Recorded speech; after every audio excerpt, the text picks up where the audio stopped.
Hi everyone, in this first video on quadratic sequence we are going to review some facts about the theory. If you're not really interested in the theory, you can just skip this video and go to the second one where the methods to work out the nth term of a quadratic sequence is explained in detail. So a quadratic sequence is a sequence whose nth term is of the kind t of n is an squared plus bn plus c.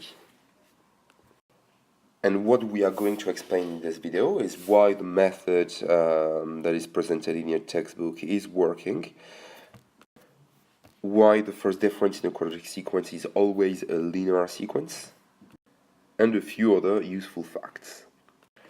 So let's start by checking one example. Let's say that for us, Tn is going to be equal to, let's say, n squared plus 3n minus 5. Let's work out the first four terms, for example. So you see that t1 is going to be 1 squared plus 3 times 1 minus 5. This will lead us to minus 1. t2 is going to be equal to 2 squared plus 3 times 2 minus 5. So it's going to be 4, and 6 is 10 minus 5 is 5. t3 is going to be a 3 squared plus 3 times 3 minus 5, which is 13. And finally, t4 is going to be 4 squared plus 3 times 4 minus 5.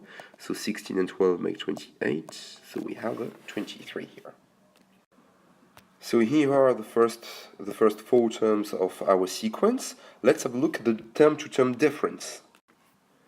These differences, as you can see, is a linear sequence. You see this difference is always increasing in 2. This means that if you write the second differences here are constant. And this is characteristic of quadratic sequence.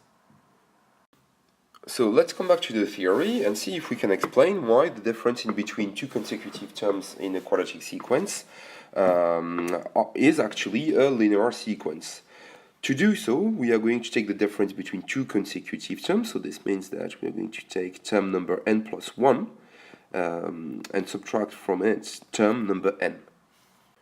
And if we write in detail what this difference is, we're going to get a times n plus 1 squared plus b brackets n plus 1 plus c. So you see that this first part here is t of n plus 1. And we need to subtract from this a n squared plus bn plus c. Do not forget that here we need brackets because this whole thing here is subtracted as such from the first term. We could put brackets here, but these brackets would be useless because you see there is nothing in front of them.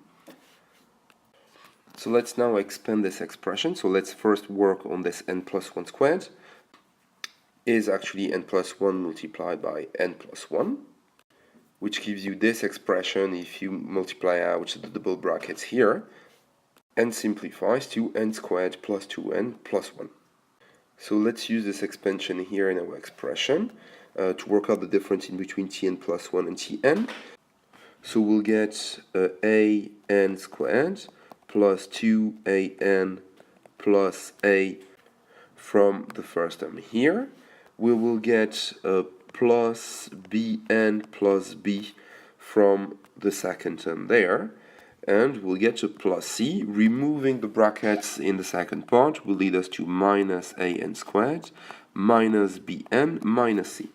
So you can see straight away that the two c's here are going to cancel out, and so are the b times n, and so are the an squared. So we end up with a difference that is equal to 2an plus a plus b,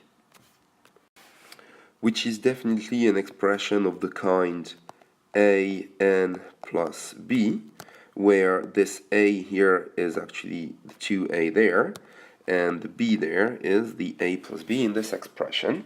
And this is the general form for a linear sequence. So we've just explained that the difference here in between terms in a quadratic sequence is actually a linear sequence. One interesting fact is that the term here multiplying n in the linear sequence, that tells you by how much the sequence is increasing, is actually twice the coefficient of n squared in our sequence here. And this b, which is term number 0 for our linear sequence here, is actually the sum of the two coefficients of n squared and n.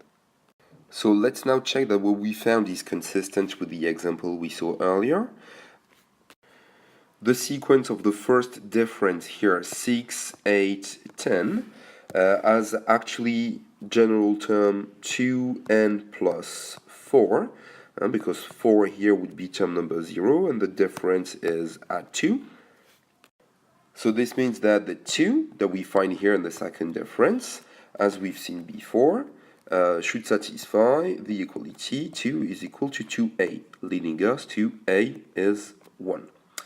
And then we've seen that this coefficient here, this constant coefficient in the linear sequence, should be a plus b. So we can write that a plus b is actually 4. A being 1, we see that b has to be 3.